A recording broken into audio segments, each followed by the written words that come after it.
서남비 법조팀장 나와 있습니다. 어서 오세요. 예. 윤석열 대통령이 헌재에는 나가겠다고 했었는데 14일 첫 기일에는 안 나가기로 했어요. 이거 어떻게 해석해야 됩니까? 예, 어느 정도 예상됐던 일입니다. 지난주 저희 법조팀에서 윤 대통령 측이 탄핵 심판에서 내란죄를 제외하는 문제 등이 정리가 되지 않으면 헌재에 출석하지 않을 방침을 세웠다라는 걸 보도를 해드렸었죠. 예.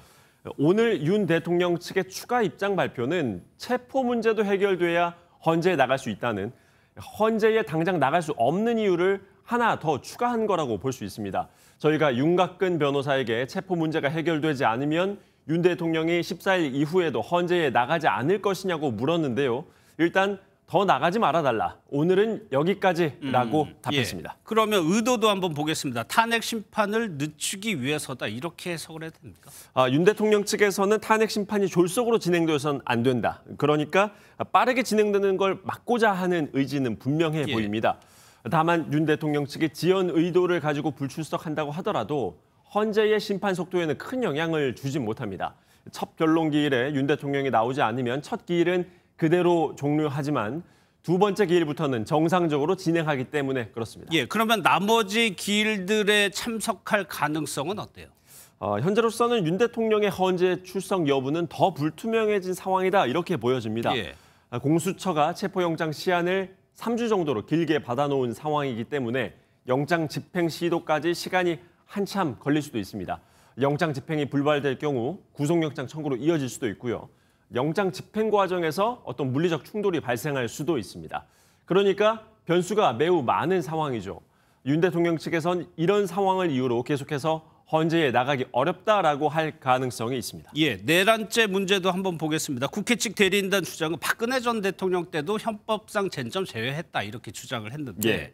실제 노무현 전 대통령 사례 보니까 이때는 형법상 쟁점들을 다 들여다봤다면서요. 예, 결론부터 말씀드리면 헌재라고 해서 항상 헌법적 문제만 다루는 건 아니고요. 예. 필요한 경우에 있어서는 형법상 문제도 따져보는 경우가 있습니다. 예. 2004년 노무현 전 대통령 탄핵 심판 때를 예로 들 수 있는데요. 당시 국회가 노 전 대통령이 부정선거 운동죄를 범했다고 주장을 했습니다.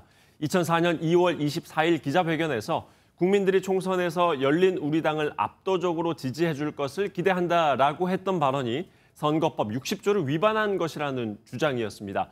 헌재는 이 같은 주장에 대해서 능동적, 계획적으로 선거운동을 한 걸로 보긴 어렵다라고 판단을 했습니다.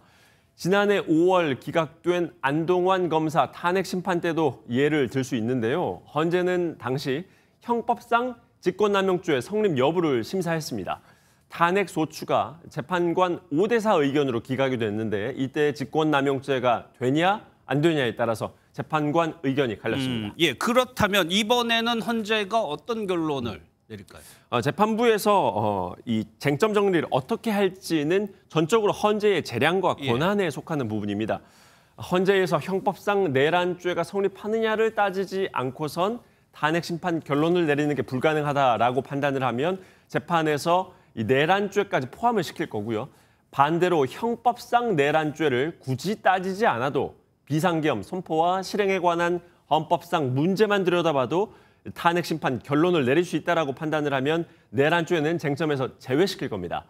이번 주 본격적인 변론 기일이 시작하는데요. 빠르면 이번 주에 헌재가 이 정리에 나설 가능성이 있습니다. 예, 마지막으로 성 기자 하나만 더 짚어볼게요. 앞서 윤 대통령 측에서 공수처에 선임계를 냈다고 했는데 이건 그럼 공수처 수사에 응하겠다 이렇게 해석을 해도 됩니까? 그건 아닙니다. 여전히 윤 대통령 측에서는 공수처 수사 자체를 불법적이다라고 규정하고 있습니다. 예. 그 입장을 그대로 유지하고 있는데요. 다만 체포영장 집행 과정에서 물리적 충돌이나 불상사가 발생할 우려가 있기 때문에 이를 막기 위해서 공수처와 최소한의 협의는 진행해야 하는 게 아니냐라는 내부적인 판단 때문에 선임계를 낸 것이라는 설명입니다. 알겠습니다. 여기까지 듣겠습니다. 서남비 기자였습니다.